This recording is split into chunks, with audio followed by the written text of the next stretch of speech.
Itutuloy nga natin ang kwento ng pasyal namin dito sa Bolinao. Pagkagaling nga namin sa Sungagayan Grill, dumiretso na kami dito sa Lighthouse. Saktong-sakto nga na naubusan ng resibo yung nagbabantay, kaya libre kaming nakapasok. Pasay ka sa sunglasses.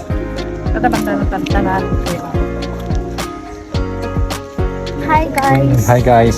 Saan tayo pupunta guys? Hindi ko alam guys. Akala ko bibili lang tayo. Ayun o, yung pupuntahan lang natin guys. Mataas tayo doon? Hindi ko alam kung pwede. Pwede. Yan mag-report ako. Pero dapat magbabayad sana kami ng 20 pesos each.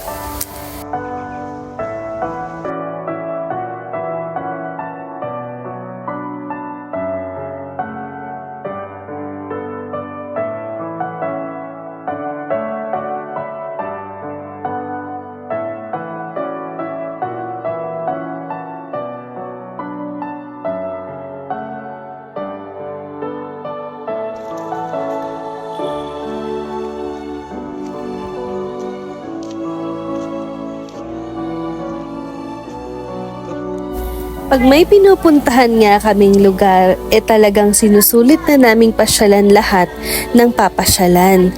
Basta kaya ng oras namin. Dahil laging iniisip namin, kailangan na naming makita lahat kasi hindi namin alam kung kailan ulit kami babalik dito. Para if ever man na hindi makabalik, wala kaming pagsisisihan.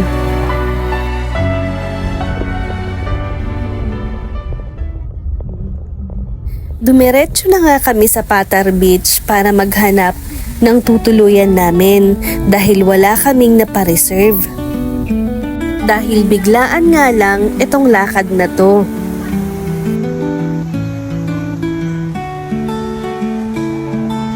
At dito nga yung napili namin na tutuluyan.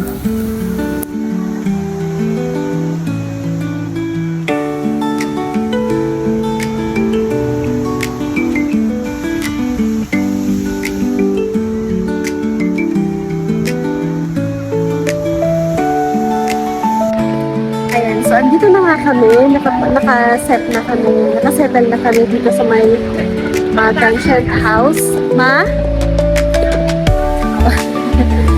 Pinuntahan namin and yun, ready na para bumili naman kami ng ulam. So, punta muna kami ng palit-palit. Saktong-sakto nga na pagdating namin siyang malakas na hampas ng mga alon.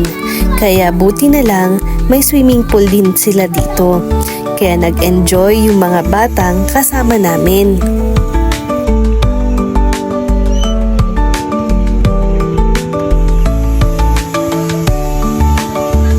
At sinamahan ko na nga din si Mama para bumili ng pagkain namin dahil hindi pa kami kumakain.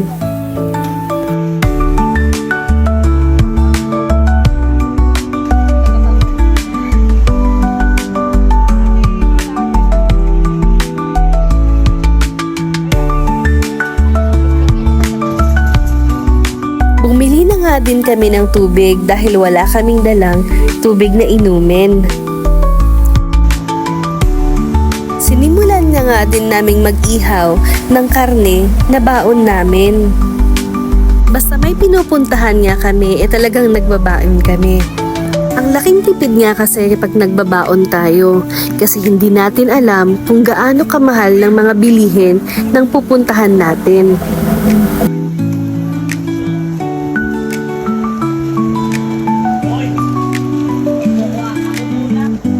Pala yung pangalawang beses namin na pagpunta dito sa Bolinao. Pero first time namin dito sa may Patar Beach.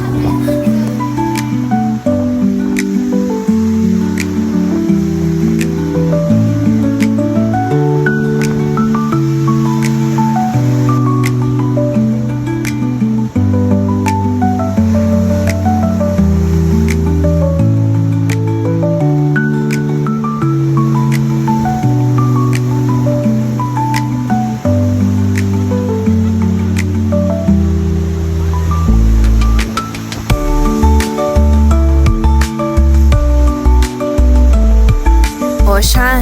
Puputulin na po muna natin ulit yung kwento at itutuloy na naman po ulit natin sa mga susunod pa nating video. So yun lamang po for today and thank you so much for watching. Bye!